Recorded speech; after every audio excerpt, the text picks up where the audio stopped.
The ideological balance of the Wisconsin Supreme Court will be shifting after the outcome of the spring election. The liberal-leaning Janet Protasiewicz defeated conservative-leaning Daniel Kelly Tuesday night. This means the court will have a 4-3 liberal majority when she takes the bench. Protasiewicz said the results show that voters believe in democracy. This is a victory for all of us. You have entrusted me with great responsibility, and I will treat the role with the highest degree of integrity. I will bring the fairness and impartiality that you have all been waiting for. Dan Kelly struck a very different tone. He was critical of Protasiewicz's campaign and said he didn't have a worthy candidate to concede to. This was the most deeply deceitful, dishonorable, despicable campaign I have ever seen run for the courts. It was truly beneath contempt, and I wish Wisconsin the best of luck, because I think it's going to need it. Kelly said he respects the choice voters made, but said he thinks it will not end well. Joining me now to further explain the implications of this week's election is Howard Schweber from UW-Madison. Thanks so much for joining us here this week. Thank you for having me. So the ideology of the Wisconsin Supreme Court is now changing for the first time in 15 years. Abortion was a big topic of conversation during this race. How soon are we looking at potentially the Supreme Court hearing a challenge on the abortion ban? Well, so Justice Protasiewicz will take office on August 1st. I would expect a challenge to be there's already a challenge in the Wisconsin courts. Attorney General Josh Kaul has filed a case, and there may be others. Those cases ordinarily would have to go through the state court system and work their way up to the state Supreme Court.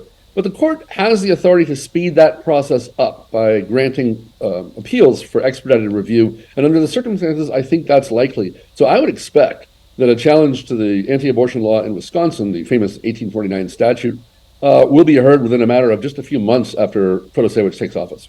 You mentioned Attorney General Josh Kaul there. He already issued a legal challenge in Dane County Court, and then it went to a couple other courts as well involving some of the DAs in various counties. What is the legal basis of his challenge right now that he's issued? Right, so his challenge is based primarily on an argument that there's a 1985 statute which conflicts with the 1849 statute, and the later statute supersedes the old one. The 1985 statute says that abortion is only a crime if it's after the point of viability. This was a statute passed to make the law accord with a holding in Casey versus Southeastern Pennsylvania Planned Parenthood. Now that Roe has been overturned, and by implication Casey has been overturned, that law is no longer required to comply in order for Wisconsin law to comply with the U.S. Constitution, but that doesn't mean it's invalid. So Paul's argument is technical and based on a comparison of statutes. I certainly expect other people to file challenges asserting that under the Wisconsin Constitution, there is a right to abortion, and that should be the basis for the state Supreme Court to make its decision. That was going to be my next question. So even if Josh Kaul's lawsuit maybe doesn't make its way all the way through, you feel like there's going to be multiple ways that this abortion ban will be attacked legally? Absolutely, or at least two. One is the conflicting statutes argument, and one is the Wisconsin Constitution argument. It's important to recognize two things about this. One, the reason we're having this discussion is because, of course, the United States Supreme Court overruled Roe. At that time, most of the public discussion was about how, this question will go to the state legislatures. But that's not right, or that's not wrong, but that's not complete. It's also the case that the question of abortion rights goes to all 50 state Supreme Courts to be decided under the 50 separate state constitutions. And that's what we're seeing going on here in Wisconsin. Another point is the ultimate resolution of this will take a very considerable period of time. If, as we all expect, a challenge reaches the Wisconsin State Supreme Court, and the new 4-3 liberal majority strikes down the 1849 law, the question then will be, what is the new state of the law? The 1985 law will presumably be enforced, but presumably the Republicans in the legislature will immediately get to work trying to draft the most restrictive laws that they think they can get by the new Supreme Court.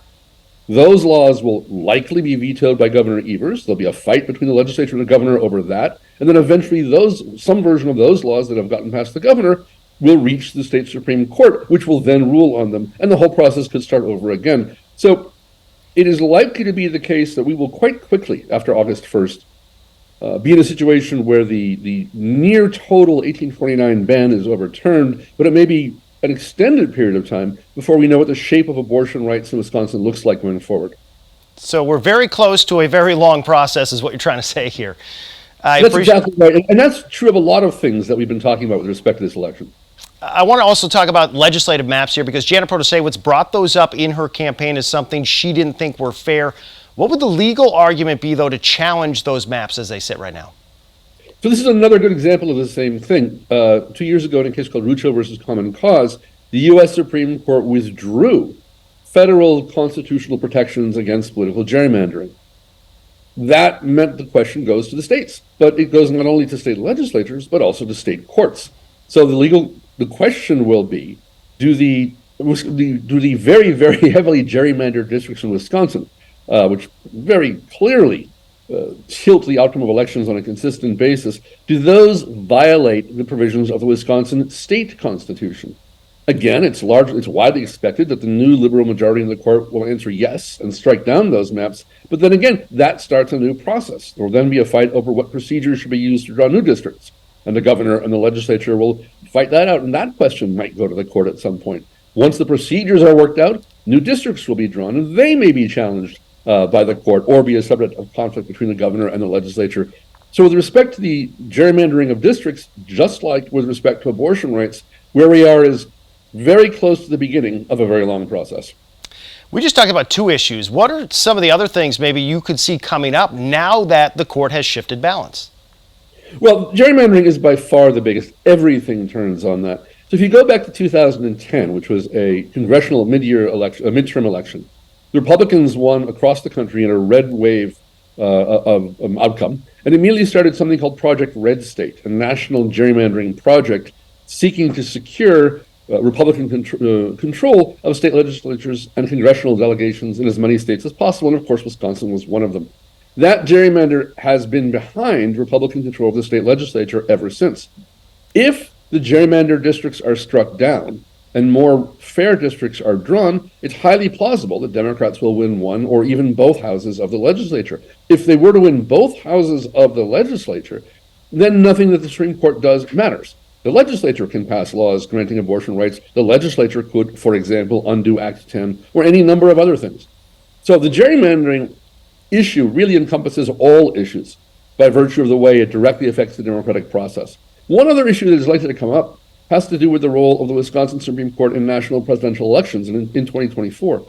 In 2020, as we all remember, the state Supreme Court was very active in intervening in the electoral process and did so uniformly in ways that favored Republicans.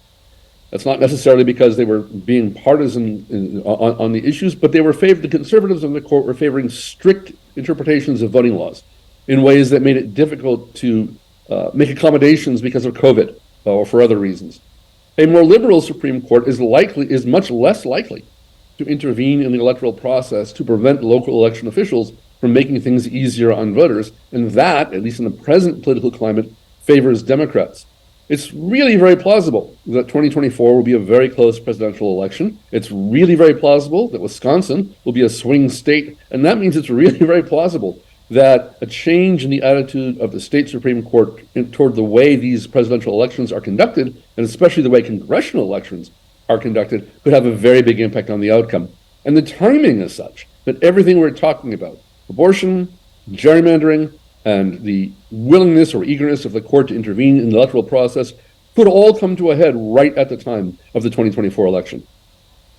I think we're going to have a lot to talk about here over the next couple of years. So I really appreciate your time on all these subjects. Thank you so much, Howard Schweber, for joining us here this week. Thanks for having me. It's my pleasure.